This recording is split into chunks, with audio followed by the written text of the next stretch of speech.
Doctor Manoj Mishra इस वक्त हमारे साथ हैं, उनसे बातचीत करते हैं। सर, जिस तरह से आपके हॉस्पिटल का नाम आया है, डॉक्टर आदिल जो यहाँ प्रैक्टिस कर रहे थे और उनका नाम इतने बड़े आतंकी टेरर जो मॉड्यूल है उसमें उनका नाम आना, आप कैसे देखते हैं इस घटना को? सर, बिल्कुल दुर्भाग्यपूर्ण घटना है और हम इसकी निंदा करते हैं और हमें खेद भी है कि हमारे अस्पताल में कोई ऐसा आतंकवादी काम कर रहा था और ये हमें मतलब झकझोर कर देने वाला है। जैसे लाल किले की घटना हुई है तो इससे हम लोग बहुत ही ज़्यादा विचलित हैं और इससे ज़्यादा तो मैं क्या बताऊँ। अभी हमारे ऊपर भी क्वेश्चन मार्क है, कहीं हमने आतंकवादी को पाला, हमारी नाकिन से पला बड़ा हो। तो हम भी चाहते हैं पुलिस एजेंसी इसकी जल्दी से जल्दी जांच करे और जो असली चेहरे हैं इस घिनौने काम के पीछे वो आगे आएँ, उनको कड़ी से कड़ी सज़ा मिले और जो लोग निर्दोष हैं उनको आप कह रहे हैं। लेकिन अगर लोग आपसे सवाल करें, सहारनपुर के लोग भी, कि आपने अपने यहाँ एक डॉक्टर के रूप में एक आतंकी को बिठा रखा था, तो जिम्मेदारी तो आपकी बनती है मिश्रा जी। बनती है सर जिम्मेदारी। मैंने तो जिम्मेदारी से हम कभी पीछे नहीं हुए हैं, हमारी जिम्मेदारी बनती है और तभी मैं यहाँ पे खड़ा होकर आपको जवाब दे रहा हूँ।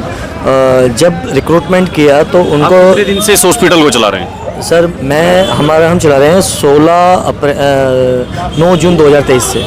उससे पहले किन के पास था ये? उनसे पहले ये अस्पताल जो इसके रियल ओनर हैं मिस्टर आरिफ शेख, उनकी फैमिली इसको रन करती थी। तो कुछ लोग कह रहे हैं कि जो यहाँ के सहारनपुर के जो सांसद है कांग्रेस के, इमरान मसूद, उनका भी कुछ पार्टनरशिप है क्या? मेरी जानकारी में जहाँ तक है, मेरे पास वो डॉक्यूमेंट अवेलेबल नहीं है। जब ये अस्पताल बनाया गया कोविड के बाद, एक सोशल कॉज के लिए बनाया गया ये, क्योंकि उस टाइम काफ़ी डेथ्स हुई और इस एरिया में कोई हॉस्पिटल नहीं था। तो जो फेमस हैंडीक्राफ्ट के मालिक हैं मिस्टर आरिफ शेख और इमरान मसूद जी ने मिलके इस अस्पताल को बनाया था।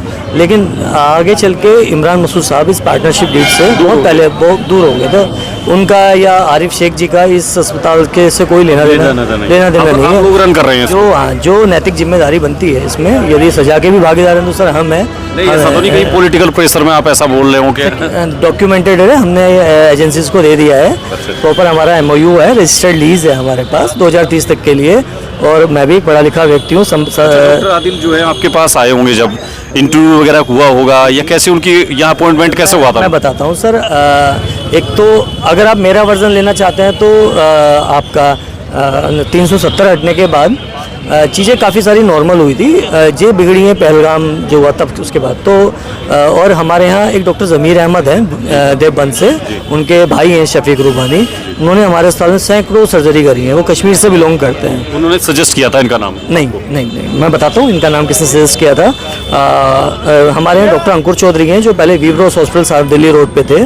तो हमारे यहाँ फिजिशियन की पोस्ट खाली थी। मैंने डॉक्टर अंकुर को बोला कि सर कोई फिजिशियन आपके जान पहचान में तो बताइए। तो उन्होंने डॉक्टर आदिल अहमद बहुत ही अच्छा काम करने वाला फिजिशियन है, आप बात करके देखो, आपकी बात बन जाए। तो डॉक्टर आदिल वैसे किस तरह के पेशेंट को देखते थे आपके हॉस्पिटल में? अगर आप स्किल्स की बात करोगे, आप गवर्नमेंट मेडिकल कॉलेज में MBBS की सीट निकाल रहे हो, PG कर रहे हो, तो आप उसका लेवल आप अपने आप समझ सकते हैं कि वो हाईली क्वालिफाइड और स्किल्ड बंदा होगा।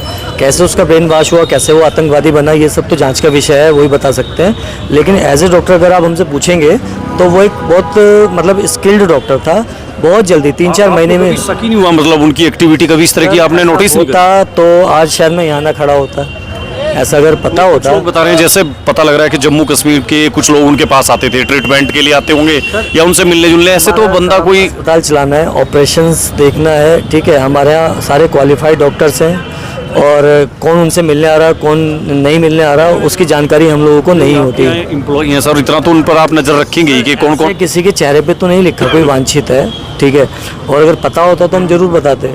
अब जैसे जांच का विषय, हमसे जो चीज़ मांगी गई हमने प्रोवाइड कराई है। आप पूछ रहे हो, हम आपको जवाब दे रहे हैं। हम ये कहते हैं अगर हम दोषी साबित होते हैं हमें आप खुद सूली पे चढ़ा दीजिए, हम मना नहीं कर रहे हैं सर। अभी तक की जो जांच हुई है इसमें आप सहयोग कर रहे हैं, जो हमें पता लगा है। इसके बारे में ज़्यादा जानकारी आपको पुलिस प्रशासन भी देगा, इंटेलिजेंस भी देगी। कौन कौन आपके पास आए हुए हैं यहाँ जाँच के लिए? हमारे पास जो आज टीम आई है, जम्मू कश्मीर पुलिस में DIG स्तर के कुछ अधिकारी हैं। जम्मू कश्मीर पुलिस है, हरियाणा का मुझे आइडिया नहीं है लेकिन सुना है कि है। और इंटेलिजेंस के लोग हैं, लोकल पुलिस के लोग हैं। अच्छा, वो आपके जो मेडिकल स्टाफ है उनसे पूछताछ कर रहे हैं? मेडिकल स्टाफ से उन्होंने ज़्यादा पूछताछ किसी से नहीं करी। उनके पास एक प्रश्न उत्तर क्वेश्चनियर था जो उन्होंने हमें दिया, हमने उसका जवाब दिया। प्रॉपर डॉक्यूमेंट अवेलेबल करवाए। जैसे आप हमसे पूछ रहे हैं कि आप किसी दवाओं में किसके नाम है? हाँ, एग्जैक्ट। कितने एम्प्लॉई हैं? आपने मेरे से पूछा तो वो डॉक्यूमेंट मैंने उनको प्रोवाइड करा दिया है, क्योंकि हम जो अस्पताल चला रहे हैं, शहर में बैठे हैं, सारी चीज़ें वेल डॉक्यूमेंटेड होती हैं। इवन परमिशन भी डॉक्टर आदिल को यूपी गवर्नमेंट ने दी है प्रैक्टिस करने की, सीएमओ हरिद्वार से मिली है। HPR ID में लॉगिन है, KYC होता है प्रॉपर, डेली बेस पे longitude latitude real time entries होती हैं, तो वहाँ कोई गुंजाइश बचती नहीं है। और वो अकेले कश्मीरी डॉक्टर हैं नहीं सहारनपुर के अंदर, हमारे यहाँ वीवरोज से है, तो कभी इस साइड हमारा दिमाग गया नहीं कि कश्मीर का आदमी है, टेररिस्ट हो सकता है। लेकिन सर अब कुछ भी कहो मिश्रा जी, आपके हॉस्पिटल के साथ एक चीज़ जुड़ गई है, बड़ा आपके साथ ही दाग तो लगा ही है, लेकिन कहीं ना कहीं बहुत बड़ा एक ये भी है कि भाई देशद्रोही लोगों को आपने बिठा रखा था। बिल्कुल सर, अब जो भी है दाग तो लग गया, देखते हैं कैसे से दाग को धोया जाएगा। क्या ये कहेंगे सहारनपुर के और देश के लोगों को आप? सर बस हाथ जोड़ के क्षमा मांगेंगे। हम यही कहते हैं कि इस चीज़ जो भी ये इंटेलिजेंस एजेंसी का सबसे पहले हम धन्यवाद करेंगे, उन्होंने आदिल अहमद को पहचाना और पकड़ा। अच्छा मिश्रा जी, कल कोई रिपोर्टर यहाँ आए थे, आपने उनके साथ कुछ यहाँ बदसलूकी की, कुछ बदतमीजी कुछ हुई,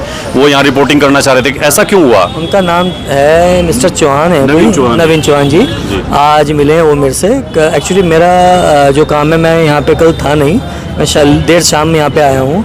तो हमारे जो एडमिन है मिस्टर असलम जैदी, उनके साथ उन्होंने कुछ दुर्व्यवहार किया था और मैंने आज उनसे मुलाकात करी है, मैं मिला हूँ और मैंने सार्वजनिक रूप से इस घटना के लिए उनसे माफ़ी भी मांगी है। तो आज चीज़ें नॉर्मल हो गई हैं? हाँ, मिल के गए हैं, बात कर सकते हैं उनसे। तो मीडिया तो जैसे आ रहा है, कुछ कॉमन चीज़ें नॉर्मली आपसे पूछने के लिए आप देना पड़ेगा, उसका मोरल रिस्पॉन्सिबिलिटी बनती है। हमारे ऊपर दाग है, एलिगेशन है और ये ऐसे नहीं मिटेगा। ये हमें बस इतना ही कर सकते हैं, जो हो चुका है उसको मदद, जांच में सहयोग करें, कोई गलत चीज़ है तो वो आगे है सर। बहुत धन्यवाद आपका मिश्रा जी। मनोज मिश्रा जो इस हॉस्पिटल के मैनेजर हैं, फेमस मेडिकेयर हॉस्पिटल जो सहारनपुर के अम्बाला रोड पर हैं, उनसे हमने बातचीत की। उन्होंने कहा कि नैतिक जिम्मेदारी है हमारी कि हमारे से चूक हुई है। डॉक्टर आदिल हमारे यहाँ डॉक्टर थे, हमारे यहाँ प्रैक्टिस करते थे, हमने उनको रखा था, किसी और ने उनको सजेस्ट किया था, तो जिम्मेदारी हमारी है। जांच एजेंसियों का सहयोग करेंगे जांच में, और साथ ही देश से माफ़ी मांगते हैं, सहारनपुर के लोगों से माफ़ी मांगते हैं कि इतनी बड़ी चूक हमसे हुई है। और मनोज मिश्रा जो इस हॉस्पिटल के मैनेजर हैं, उन्होंने कहा है कि सहारनपुर के जो सांसद हैं इमरान मसूद, उनका इस हॉस्पिटल से कोई लेना देना नहीं है फिलहाल, और वो इसको रन कर रहे हैं, ये उन्होंने जानकारी दी है। फिलहाल के लिए इतना ही। एजेंसियाँ क्या कुछ बताएंगी उस पर रहेगी नज़र। धन्यवाद।